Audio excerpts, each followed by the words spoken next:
party turned back, their hearts pounding as they found Talos on the ground unconscious. Regmir and Zed rushed to his side, checking his vitals.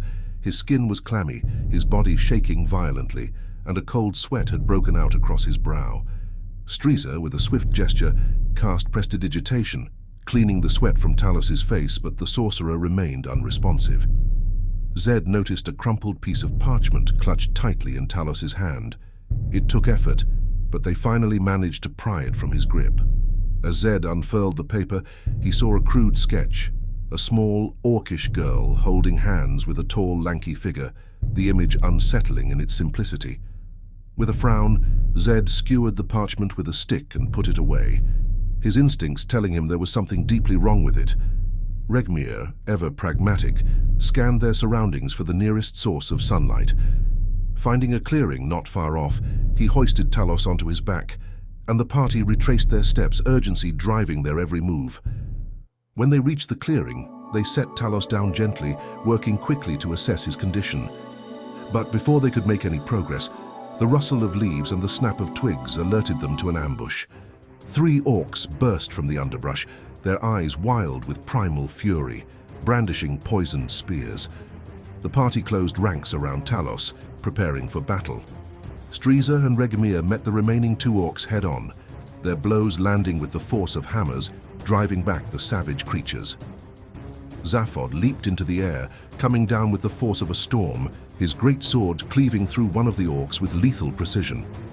Zed weaved support spells from the back line, protecting Talos in his comatose state. As the battle raged around him, Talos's mind was lost in a tumultuous dream. He found himself standing by a still lake, the water cold and unnervingly calm. Everything around him was damp, the air, the grass beneath his feet, his clothes.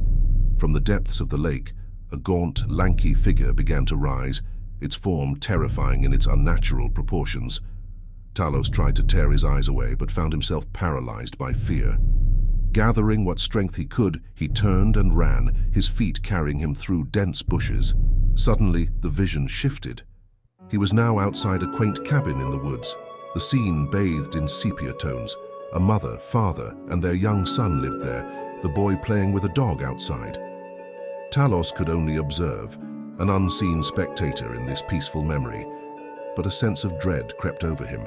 He knew they were being watched. The vision changed again, showing the same cabin, now aged and dilapidated. Inside, he saw 3 women, a human and her 2 half-orc daughters, one a child, the other a teenager. They were hiding, fear etched into their faces.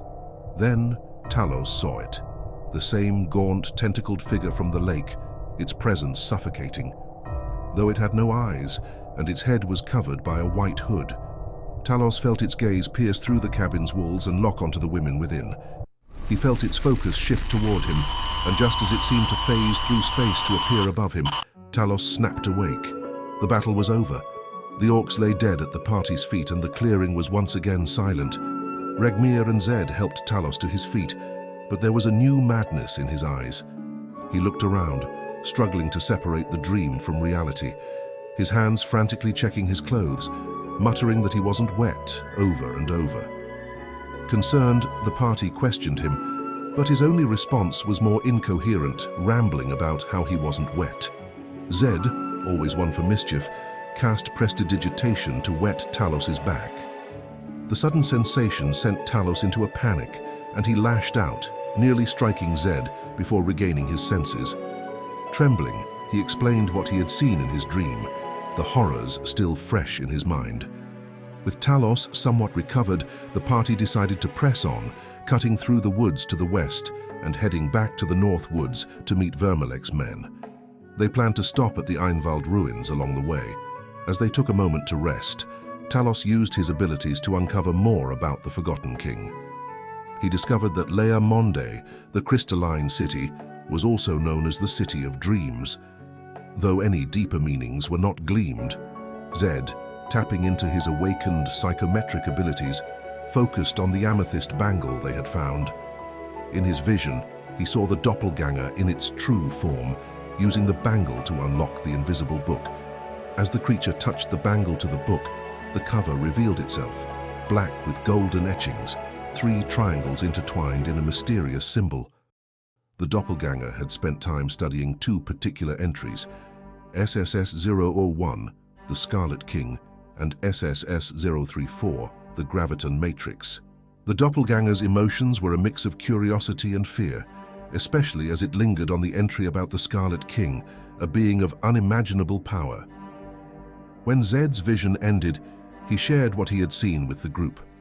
Talos, eager to learn more, equipped the bangle and opened the invisible book.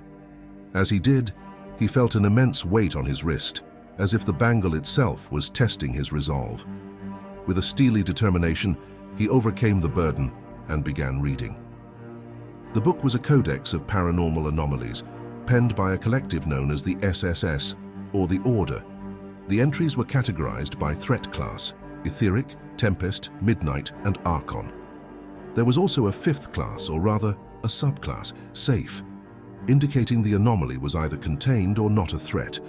The codex detailed the nature of each anomaly, its effects, range, and the difficulty of containing it. Higher-ranking members of the Order had access to more sensitive information, with entire sections of some entries redacted. Talos focused on the entries for SSS-001 and SSS-034. SSS-001 referred to the Scarlet King, an Archon-class entity whose very existence threatened the fabric of reality. The entry was heavily redacted, but it was clear that any mention of the Scarlet King warranted the Order's full attention, and his cults were ruthlessly hunted down before they could summon him into the world. The influence of the Scarlet King brought death, famine, and war wherever his followers emerged. SSS-034 described the Graviton Matrix, a powerful obelisk currently uncontained and marked as a midnight threat class. The Matrix was believed to have appeared throughout history, with each culture describing it in different forms. The Valen, in particular, had sought the Matrix for centuries, their texts describing it as a black sphere of incalculable power, capable of manipulating gravity and warping the very fabric of space and time. It was rumored that the sword wielded by Evander Garius, Starscourge, was either a fragment of or the Matrix itself, its power derived from the same mysterious source. After spending time studying the Codex, the party rested before heading to the clearing marked on their map. They arrived just before their contact, a group of cutthroats led by a man named Cypher, who brought with them a massive 5-foot by 8-foot crate. The adventurers exchanged the passphrase, Fidelio, and handed over the pouch they had been entrusted with. Cypher, however, was not satisfied. He demanded additional payment, claiming he and his men had risked their lives for Vermalek and deserved 1,500 gold in overtime pay. The party attempted to bargain, but Cypher, growing impatient, suggested they part with one of their items instead. Regmir stepped forward, his anger barely contained, and swung a fist at Cypher. The assassin caught it with ease, a sneer on his face. The tension snapped and combat erupted. Cypher was quick, darting through the party's ranks and taking down Zed before anyone could react. The bandits swarmed, but Regmir and Zaphod cut through them with practiced efficiency. Striza found himself in a spell-slinging duel with the Warlock, their magic clashing until the Warlock finally fell. Cypher, though outnumbered, proved to be a formidable foe. He downed Zaphod and set his sights on the others, his movements deadly and precise. But Zaphod, refusing to give in, forced himself back to his feet, turning the tide of battle. Regmir seized the opportunity, leaping at Cypher and stunning him with a powerful blow. The party closed in, overwhelming Cypher with a barrage of attacks. As the assassin fell, he pulled a flame bomb from his belt, hurling it at the crate with his dying breath. "Fuck Vermalek and fuck you guys," he spat before crumpling to the ground. The crate was damaged, and the party rushed to salvage the contents. Inside, they found a metallic humanoid, glowing softly in a fetal position, its chest pulsing with light. Talos, curious, pressed the glowing chest and the Machina activated, unfolding and standing up with a childlike curiosity. The Machina was named Tyron, a naive and curious sentient machine with no memory of his past. He pledged to follow the adventurers, and together they began their journey back to town. uncertain of what awaited them but knowing their path was fraught with danger.